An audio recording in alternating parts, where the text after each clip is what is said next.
What is up, guys? I am ArcticXD, and this is my next video. It's going to be my first dual commentary. I got a special guest with me. He is the owner of a channel I'm sponsored by.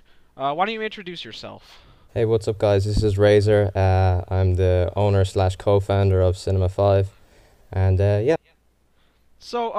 We've been friends for a while. I actually met you when I was just posting a video that I needed players to play with, and you're a pretty cool guy. So why don't you talk a little bit about yourself and Well, what Cinema 5 yeah, okay. does?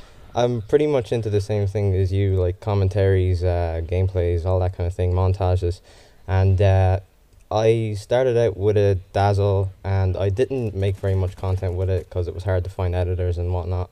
I mostly play Gears of War. I play Halo Reach as well. Some Call of Duty Black Ops, where I play with you and God Mode and all those guys. And yeah, my main channel is actually I Step in Razor.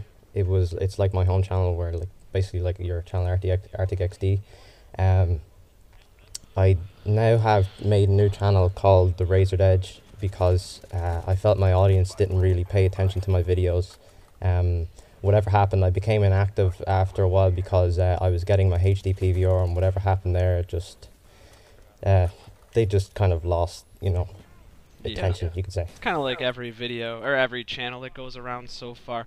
So obviously you were around during the Gears of War YouTube age, kind of a little bit before the Call of Duty kicked in, or at least from what I noticed. I never really noticed the Call of Duty scene until Gears of War was long lost. So considering the Gears of War, the famous people we'd all know if you've played Gears of War, such as Iceman and Like Butter, and compare them to about like the Hutch of nowadays or the Sea-Nanners. A lot of people might not even know who Iceman is, but how do you think becoming famous on YouTube affects those people as they I know people think famous on YouTube is like, oh, that's not very big, but it actually is a lot larger than you can expect, especially people like Fred who make a ton of money off of a movie. What do you think affects their personality once they become famous on YouTube? Well, you can't deny the fact that it does, affect their ego. Like, it would give them some kind of rise, you could say. But as you were saying about Gears of War and like big guys like Hutch and Sea-Nanners and all that, the Gears of whatever happened there, the Gears of War community, when they do get big in any kind of way, they start to gloat and think they're the best and calling people randoms. But it's like the total opposite in the Call of Duty community and even Halo community. I've noticed it's just way different. They're way nicer, and yeah, pretty much that. Yeah, and the one major thing about becoming famous in Gears of War is it's a lot harder because the subscribers are very I don't want to Opinionative. yeah, opinionative, Yeah. and I'm not going to try and be mean to a lot of other subscribers, but there's a lot of Gears of War followers that just cannot accept that there's people better than them, and it's kind of hard to watch. People like Iceman, who you never even know. I've never played against people like that, so I don't even know if they were even amazing or not amazing. I mean, I know you've played with a few people. I'm pretty sure you said you played with Like Butter or something. What was it? Yeah, I did play with him once, and he actually was really hard to beat. He was Yeah. he had a really strong team because he obviously was in a party or whatever, and yeah, he was pretty difficult to kill. Yeah, that's the Um, one thing with like Call of Duty. Being good at Call of Duty is really all about your team. I mean, you can have one lone wolf that can take a whole team out, but other than that, it's gonna boil down to if your team sucks, you're probably gonna lose. So Gears of War, it's a lot easier to.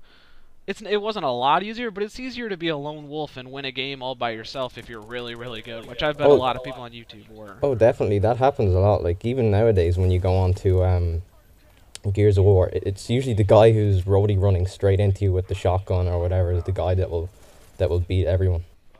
Yeah, and it's just a lot more tactile, I believe. I mean, I'm guessing we're dropping into a Gears of War themed commentary here, but I guess that doesn't really matter. But Well, that's where they kind of come from. yeah, we all are. Actually, me and Loading God Mode originated in Gears of War. We were try-hard MLG plants players. We actually got front page on game battles a few times. It was actually kind of awesome. And then we kind of lost our touch and stopped playing and went to Call of Duty. I find the YouTube community a lot more entertaining than the MLG tryhard community. What do you think?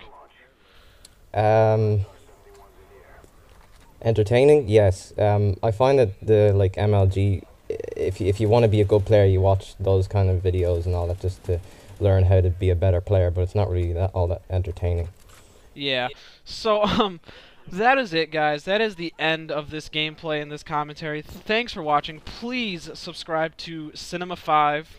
It's a great channel, great content, montages, whatever you want to find. And also make sure you subscribe to the Razored Edge. Sorry about that. Yeah. He's a pretty cool guy, and he's Irish. That's all that really matters. So, any last words, bro? No, that's it. Just thanks for having me. Oh, okay. Don't say anything to my subscribers that are gonna Okay, subscribe to you. thank you, Eric subscribers. Yeah. Okay, guys. See you later.